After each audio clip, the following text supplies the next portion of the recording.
I'm Paul. I am an alcoholic. Christina, thank you for inviting me. This is my first time here. And even like in the pre-meeting, y'all are fucking wild. Y'all are off the charts. I love to see it. I love the energy. Really great. They're really, really just want to give a shout out to all the day counts and those celebrating time. That is a true test of perseverance to me, and I think that's just really, really cool. Pre-pandemic, post-pandemic, during the pandemic, the fact that we all have worthiness just by showing up, not always as our best selves, is probably the best thing that AA has taught me. I don't have to come here and preach a podium program. I don't have to come here and tell you my perfect interpretation of each step or my ideal serene state. I can come here and know that regardless of whatever I'm going through, either someone has gone through it, or if they haven't, they just have the empathy to hold the space for me to process it. And I think, that is really just the biggest gift of this program. A little about me, like Christina said, I am from Chicago. Lived all over, but I've called Chicago home for about 3 years now. My sobriety date is October 17th, 2017. I have a sponsor. I've worked the steps a few times, and I'm available to sponsor anybody who would like to go through the steps. And if I'm not the person to do that with you, I'm happy to direct you to somebody that I think can help you out. So yeah, I grew up in AA. So my mom is been sober for 30 years. And so my childhood was going to women's AA meetings. So I was a little kid and my mom, was newly sober, so probably from like 6 months. She got sober when I was 6 months old, probably till like I was about like nine. I do until I could stay home by myself. It was almost a daily thing, I when I got sober, I didn't know that meetings could be mixed because I just went to fucking women's meetings with my mom. So like when I went to like a mixed meeting, I was like, this is y'all have really progressed. But um she took, so like I grew up in those rooms and I went to so many meetings as a kid that like in the first or second grade, this girl, she brings cupcakes to school for her birthday. And so we as a class are all singing her happy birthday. And at the end, I just belch out, keep coming back. It works in front of the entire fucking class because I just thought that's how everybody sung happy birthday. And my teacher was like, yo, Paul, what do you do after school? I was like, I go to women's AA meetings. And he's like, why? And I'm like, you don't understand a life of a 7-year-old, dude. Like you don't got my problems, dude. But yeah.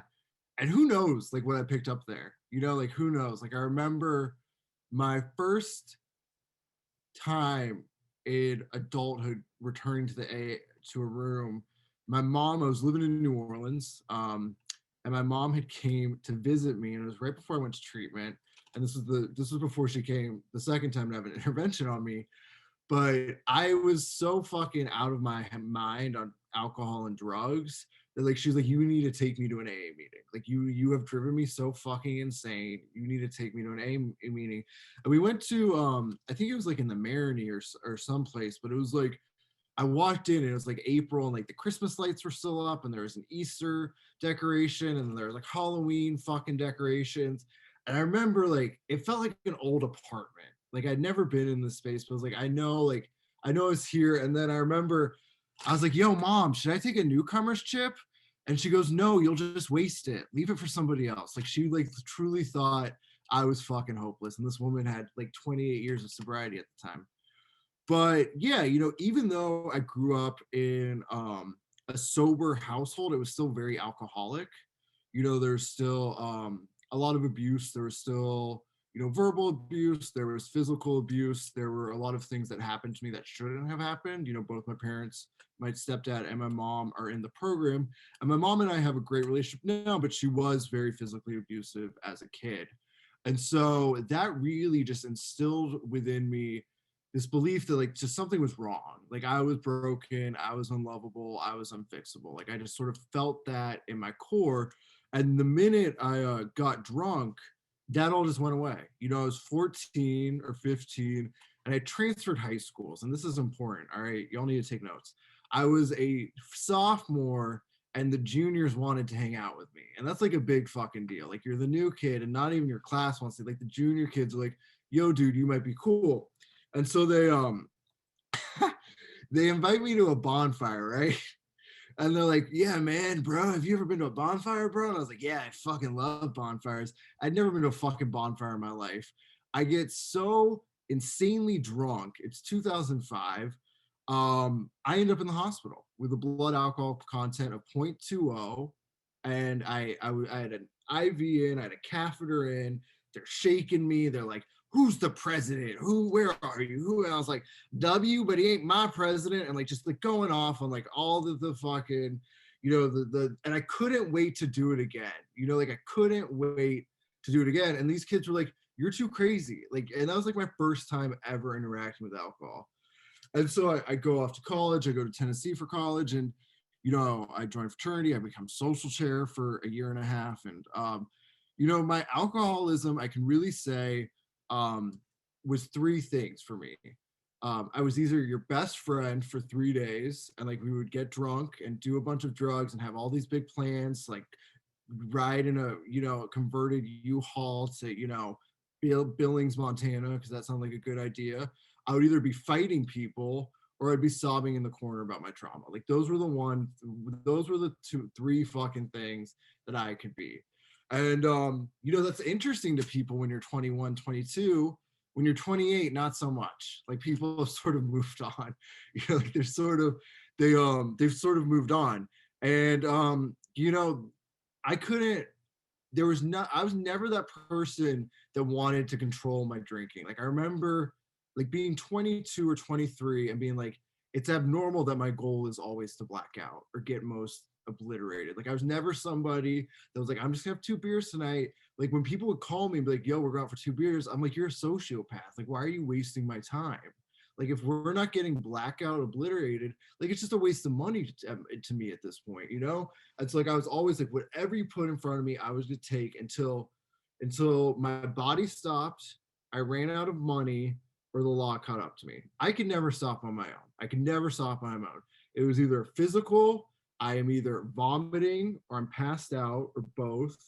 I have no fucking money and no one wants to help me out, or I'm arrested. You know, like those were the three things. And that's what really convinced me of my alcoholism. You know, I couldn't relate to these people that were like, you know, I really try to control my drinking, or I try and stop and then come back. I was like, I was balls to the wall from 14 to the time I got sober. Like there was no breaks, there was no chilling, there was no yoga retreat to recenter. It was just always like I was always just an emotional terrorist, you know, like I would steal your serenity at any point. And so it basically got to a point where my family, you know, I come from complex trauma and there's a lot to work there with. But I got into a physical altercation with my father, and I was living in New Orleans, and they were like, you know, you got two options, kid. You can either go to a rehab in Memphis, or we will call central booking of New Orleans and you can go downtown.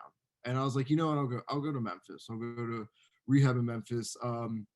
Sounds nice. And so I sort of did the stuff you're not really supposed to do. I moved to Chicago straight out of rehab because I lived here as a kid and I thought that would help. And I moved here with $1,500 and straight into a sober living. And yeah, it was a wild time. You know, I remember because I was always somebody that like, let me crash on your couch, I'll find work. You know, I'm always someone that I would do anything, you know, give me a mop or whatever and I'll work, you know, wherever you want me to do, I'm happy to do it, you know, like you know, I've worked corporate jobs, I've worked nonprofits, I've, you know, bar back, like I'm happy, you know, I was always sort of somebody that could fall on their feet, you know, and so but the only job, and for those of you who maybe have some Chicago knowledge I could find was in fucking Evanston, and I was living in Avondale because I was like, I could find a serving job. Little did I know they all cut servers in December. I moved in December. I was like, this is a great time to move to Chicago.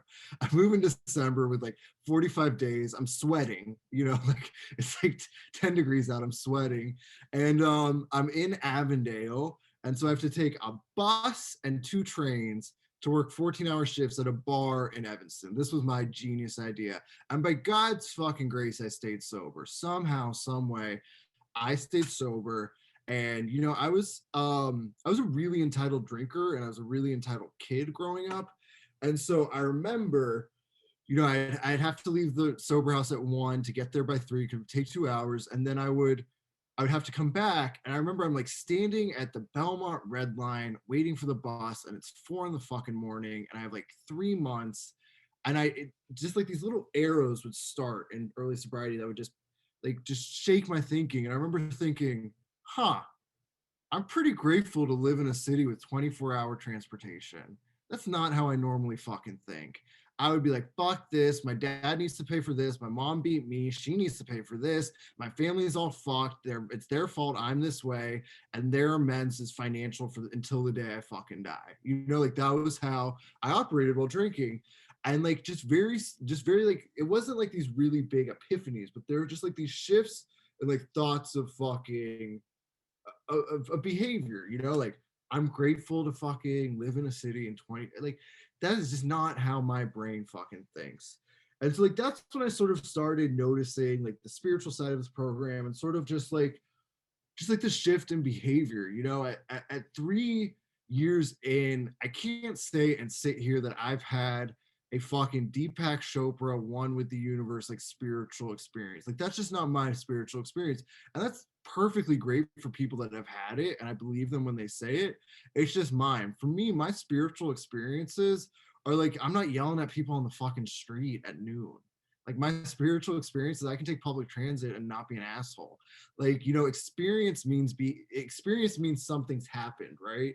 An experience means something's happened. I have experience because I've done this, and my spiritual experiences are just changed behavior, which includes prayer and meditation, but it's also changed behavior in how I interact with people and how I change my perspective and challenge my perspective. Whether I'm drunk or sober, my perspective is never the right one. My perspective's never the fucking right one. When I was drunk, it wasn't the right one. In sobriety, it's never the fucking right one. So it's checking it. It's sort of having that connection with my higher power, which you know, is just love. Y'all said I could just choose a higher power that like I wanted. I grew up Jewish. I culturally believe in it. I love to show up for my mother in ways that like, are meaningful for Passover. And like we can have that stuff. But like my main connection is just like with, a higher power that I call love, because that's just what I want to admit, and that's what I want to live.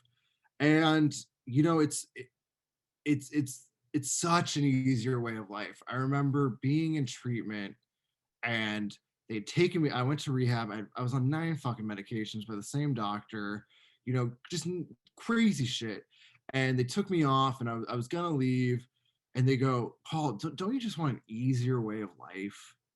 I was like, yeah, that's not like, it's not gonna always be better. It's not gonna be great, but the solutions are gonna be easier. Things are gonna become more manageable. And through being sober, like I'm able to have these great relationships. My mother, in retrospective, when I was 15, made amends, and I could never accept it, and she changed the behavior. And I remember being in rehab, and there was this little lady named Pat. And Pat was like 5'2". She chain smoked marbles, and she's like 80 years old. She's phenomenal. And she always said, your heart and your head need to be where your ass is. Because if one's in front of you and the other's behind you, that's a fucking snake, and nobody likes those. I still have no idea what she meant, but I just like to say it because it felt like some colloquial old Southern wisdom. But she goes, Paul, what I've seen you have, what you have, I've only seen 2 or 3 times in my whole time here, and I've been here for 20 years. You have an alcoholic parent who changed the behavior, made amends for it, and it's kind of on you to let it go now. Like you have to do the work. And I think that's what's really great about AA for me, is that, you know, I was in a hole. I was in a fucking hole. I was in a hole, and I can get in holes in sobriety, like I can get in holes. And I think there's absolutely times to have a conversation about how the hole sucks, about, oh, I got 5 minutes. Okay, perfect. How the hole sucks, like how it's not your fault that you're in the hole, that there's systemic things that put you in the hole. And like that is so fucking true. At the end of the day, you're also in a fucking hole. How do we get you out of the hole? And like I really feel like the program allows you to acknowledge the hole, that you're in a hole, and like how do we do the work to get you out of the hole? And like that's really what this program is. You accept that you're in a hole, and I used to really think that like acceptance meant condoning things. Like I used to think like I just have to accept that everybody's gonna be shitty to me and that life sucks and this is awful. And serenity is just not telling them that and just being above it all. And that's not the fucking case. Like the serenity prayer, I have to constantly remind myself about the second part. I can change a lot. Like if it's raining outside, I don't got to stand in the rain and prove my serenity by being like, oh, it's raining, but I'm gonna stand in the rain and accept that it's raining. I can grab a fucking umbrella. I can go inside. I can put on a wind coat. There's a lot of things I can do to get myself out of the rain, out of a hole, and like really change my perspective and those things. And like I really want to be clear, that's not to say that there's no merit to the things that happen to us and that they're not wrong and they're not fucked up. At the same time, like this program for me gives me the tools to acknowledge these things and respond to them in ways that are healthy, to ways to cope for them, and ways to change things. So like I don't drink and want to kill myself, and I think that's really, really the beautiful, beautiful thing. And yeah, like I'm really grateful to be here. It's really, in these times, it's hard even in COVID to feel a sense of community and just to see so many of y'all on the screen, and to see so many of y'all with new time and old time, and just some sort of come together. It really reminds me of like walking into that old apartment, and there's a great book story in the back of the big book. I think it's in the second edition. I don't know if it's still in the third, but it's wonderful. And it's called Women Suffer Too. And in it, she talks about how coming to AA was like coming home, and that like in home in Hebrew um translates to salvation, like to return, to come home again. Like that is salvation. To like return, or like no, salvation in Hebrew um is the translation to return, to come home again. And like that's how I feel every time I come to a meeting. That's how every time I feel I come to y'all. Really grateful once again to be here, excited to hear what y'all have to say. Thank you so much to Christina. I want to give a shout out again to everybody in those first few days, months, all that stuff. I'm so fucking happy you're here. So thank you.